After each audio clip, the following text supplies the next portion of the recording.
Ayun mga kaisla, magkukupra tayo ngayon. Ito palang trabahong ito yung pinakamahirap dito sa bukid.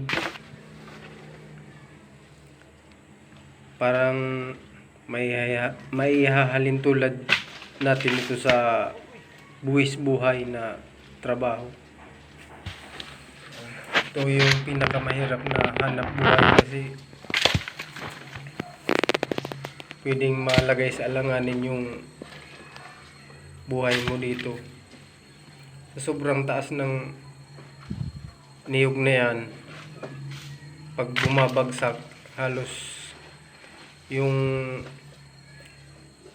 bunga niya pag tumama sa bato, wasak.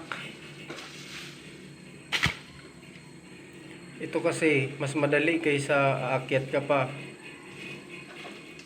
Mas mahirap kung aakyat pa kasi yung bigat ng katawan ko parang siguro hindi na nga ako makakarating yan sa kalahati kasi mabigat na talaga yung katawan ko. Nasa 86 kilos ako.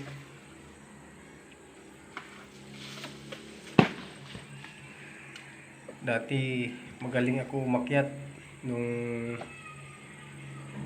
mga 20-year-old siguro ako. Mula 10-year-old hanggang 20. Matagal nang hindi ako nakakaakyat. Kaya ito na lang yung ginagawa natin. Marami ng hulog. Anong tawag nito sa inyo mga idol? Yung ginagamit ko. May mga tubo. Ang tawag nito sa amin, sanggut or harabas. Pero kukuprain pa rin natin yan.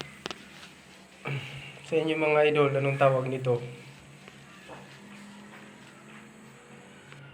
Panoorin nyo hanggang matapos ang video na to.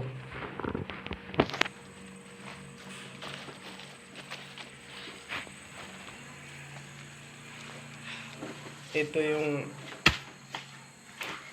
karaniwang hanap buhay dito bukod sa abaka.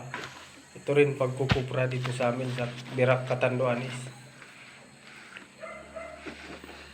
Sa buong probinsya, marami na rin yung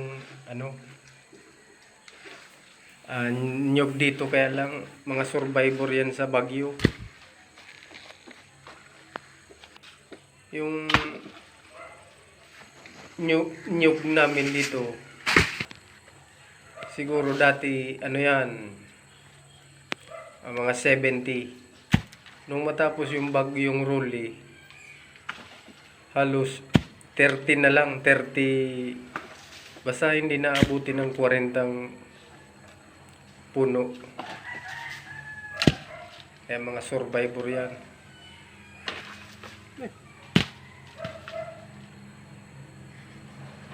Sa ngayon medyo mura yung kupra dito, 25 daw yung kilo. Pero okay na yun kaysa wala. Ito yung mas madaling pagkakitaan kaysa naman sa abaka. Kasi yung abaka, maraming proseso yun. Ito, madali lang. Tapos yung abaka, hindi mo pwedeng makain. Ito, makakain mo to.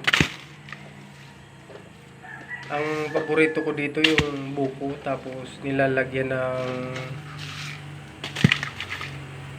bigas, yung sabaw niya, parang ilulugaw mo kasama yung laman ng buko.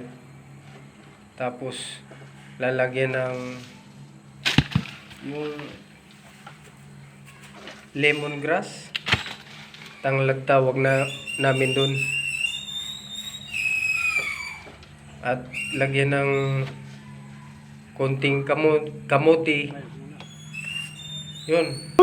Napakasarap nun.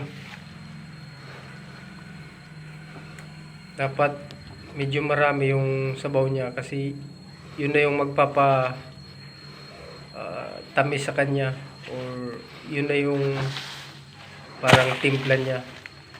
Ito, muntik ako dito madali sa ulo, buti tinamaan ako sa sa balikat.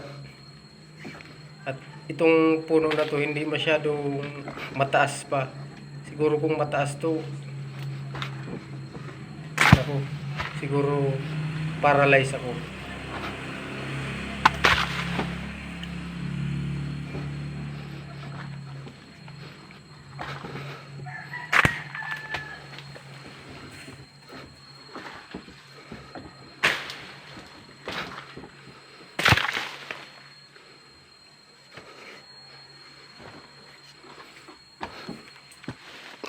Nako.